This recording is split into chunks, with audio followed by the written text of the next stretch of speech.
Bonjour les poissons, bienvenue pour cette lecture du mois de juillet 2021.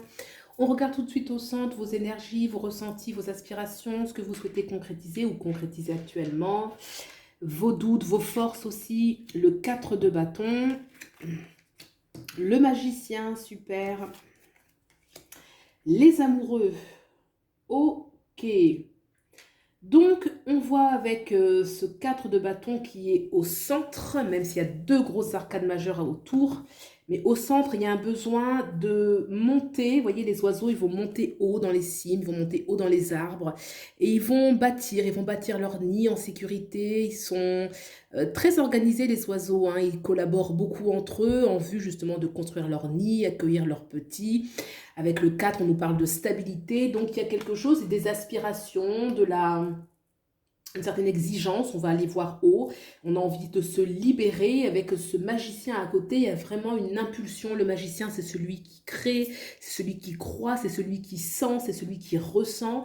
Et une grande aspiration. On sent beaucoup d'énergie. D'ailleurs, les poissons, vous avez Jupiter qui est dans votre maison solaire actuellement. Donc Jupiter donne beaucoup d'expansion, un besoin d'expansion de soi, d'expansion de beaucoup de choses. En tout cas, une sorte oui, une expansion de ce que l'on est de soi. Et là, on le ressent clairement avec le tirage, c'est intéressant. On a les amoureux. Alors, les amoureux, arcane majeure très importante, qui peut parler bien évidemment du plan sentimental. Peut-être que là, il y a un besoin de grande créativité, de construction. On l'a vu avec le 4 de bâton sur le plan sentimental. Les amoureux, c'est aussi une arcane majeure qui nous parle de choix très importants à faire dans la vie. Donc, vous voyez un petit peu qu'est-ce qui fait écho avec ce que vous traversez actuellement. Ça peut être aussi un besoin de réunification. Hein, d'accord. Vous voyez un petit peu comment vous pouvez réajuster ces énergies. En tout cas, deux arcanes majeures, beaucoup de dynamisme, l'amour ou le choix, tout cela en vue vraiment d'une expansion de soi, de monter vers les cimes, de monter haut. Et le 4 de bâton, c'est aussi la célébration de la vie, la célébration de quelque chose que l'on crée, que l'on bâtit. Très bien, on va regarder maintenant ce qu'il faut laisser passer. Le valet de pentacle que vous devez laisser passer. Et vous allez vers le 2 de pentacle. D'accord. Alors, le valet de pentacle me parle oui, une invitation à faire un peu attention à son entourage. Des personnes aimantes qui peuvent ne pas l'être tant que ça. Donc on demande quand même peut-être de faire certains tris. On va laisser passer certaines personnes qui peuvent être assez immatures ou en tout cas une invitation aussi à faire attention aux dépenses. Hein, voyez si ça fait écho avec ce que vous vivez actuellement, avec comment vous gérez financièrement. Mais le valet de pentacle peut aussi avoir envie justement de beaucoup dépenser, une envie justement d'expansion et même au niveau matériel qu'on peut être plus généreux que ce que l'on peut concrètement. On va vers le 2 de pentacle. Le 2 de pentacle, on a encore la notion de choix ici. Hein. Le 2 nous parle de choix. On a un beau sol pleureur. Moi, ça me fait penser à l'abondance, ça me fait penser à la fertilité.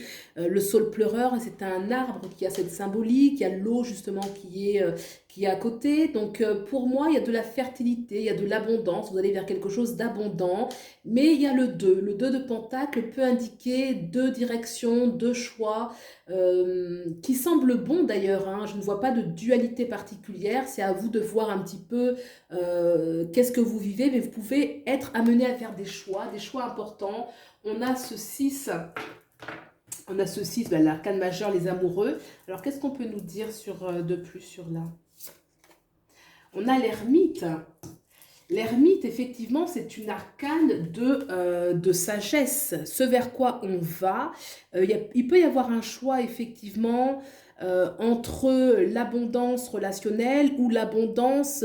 Je pense qu'il y a une notion avec l'ermite de sagesse. Et justement, Jupiter dans votre maison amène une expansion de soi. Expansion de soi, c'est une plus grande connaissance. On voit d'ailleurs que cet ermite, il a une lanterne. Donc cette lanterne, c'est toujours, on éclaire parce qu'on rentre à l'intérieur de soi, on fait comme une sorte de cheminement pour mieux se connaître. Et donc, on a avec cette lanterne justement la connaissance de soi. On va réussir à illuminer certaines zones d'ombre ou certaines zones qu'on ne connaissait pas. En tout cas, ça parle de sagesse. Vous allez vers de la sagesse. Ok, très bien. On va regarder maintenant sur le plan professionnel, l'énergie, le 3 de Pentacle. Alors, pour moi, cette énergie me parle que vous êtes invité à vous affirmer,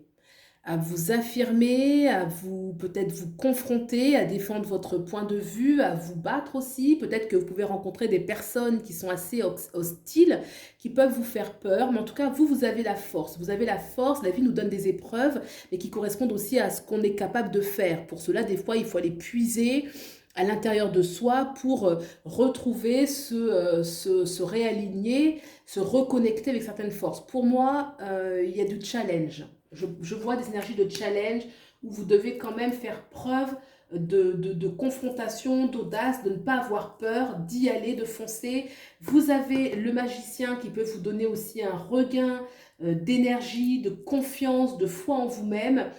Donc, ça en vaut la peine. Il y a encore cette notion de montagne, vous voyez, il y a encore la notion de montagne, cette notion de cime qu'on a retrouvée avec le 4 de bâton juste en dessous, où on veut monter, on veut aller au sommet, un sommet de l'arbre, au sommet de la montagne. Donc, il y a une exigence qui va demander d'aller chercher des ressources en soi et éventuellement d'être prêt à se confronter un petit peu aux obstacles, qui soient intérieurs, qui soient dans l'environnement, qui se manifestent par les collègues, par l'environnement social et autres. En tout cas, là, oui, il faudra y aller et puis ne pas avoir peur.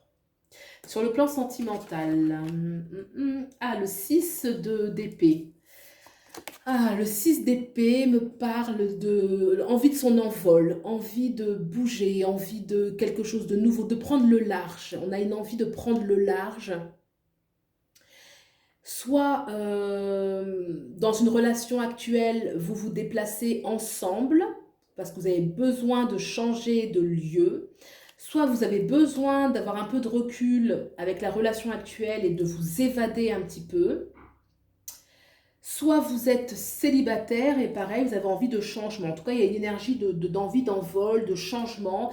Donc, à voir ensuite comment c'est possible au sein d'une relation ou pas, ou si vous êtes célibataire. Mais il y a du dynamisme indispensable pour que vous renouveler. Une notion aussi d'inconnu, d'aller vers quelque chose de nouveau. On a l'empereur qui parle de stabilité tout de même, d'engagement, qui parle de... oui, mais ça me parle aussi de faire ce qu'on a envie en fait. L'empereur, dans ce que je ressens ici, c'est l'empereur, c'est celui qui est décomplexé, qui manifeste sa volonté. Hein. L'empereur, il ne demande pas la permission en fait. Hein. Ça va être le chef, celui qui... Il est loyal, c'est vrai qu'il est quand même loyal, l'empereur, mais il a une figure d'autorité. Il est une figure d'autorité. Donc pour moi, je pense que vous allez être à l'origine, à l'initiative de mouvements, que ce soit ensemble ou vous tout seul ou de la nouveauté, je ne sais pas. Mais voyez un petit peu comment ça matche avec ce que vous vivez actuellement, le besoin de nouveauté, de prendre le large et de le choisir, de le décider parce que cela est bon pour votre équilibre et pour votre propre stabilité aussi. On regarde maintenant ce que nous dit cet oracle. Le fou sacré. Le fou sacré, c'est une invitation pour moi, le 40, hein, ouais, à vraiment... ouais, on vit à fond ce qu'on a envie de vivre. Pour moi, le fou sacré, ça me fait penser au mat. Le mat dans l'arcane majeur, qui est celui qui, libéré de ses peurs, ose... Alors, libéré de ses peurs, c'est parce qu'il l'a décidé à un moment donné. Hein. C'est pas que tout est fluide en lui, mais en tout cas, il a décidé de partir à l'aventure. Il a pris son petit baluchon et il est parti. Et c'est pour ça, justement, que des fois, on le traite de fou parce qu'il va prendre un chemin que peut-être les autres n'ont pas pris, que peut-être lui, il n'a jamais pris. Donc, il peut même se dire à lui-même, est-ce que je suis fou? Mais en tout cas, voilà, le fou sacré, parce que des fois, pour vraiment... manifester ce qu'on souhaite, on doit aller dans l'inconnu. On ne peut pas connaître déjà toute sa vie, sinon ce ne serait pas marrant, ce ne serait pas heureux à vivre. Il y a une notion d'inconnu, de fou sacré, où on est invité en tout cas à écouter cette voix intérieure qui nous dit de partir au large. Ici, on le retrouve là, ce magicien qui est le créateur, qui crée tout ce qu'il a envie de faire. Et puis, en plus, ça apporte de la stabilité. C'est-à-dire que cette stabilité, elle est intérieure. D'ailleurs, on voit l'arbre qui représente aussi la racine, nos racines, mais déjà l'ancrage, notre propre ancrage. Il peut y avoir des situations autour de nous où on n'est pas, on est dans des choses nouvelles, dans de l'inconnu, mais en fait, on est aligné intérieurement. Voilà ce que je peux vous dire, ce que je ressens pour ce tirage, les poissons. J'espère que ça vous a plu, que vous y avez trouvé des pistes de réflexion, d'introspection. N'hésitez pas à me le dire dans les commentaires, à liker, à vous abonner. Et puis, je vous souhaite un excellent mois de juillet et je vous dis à bientôt. Au revoir.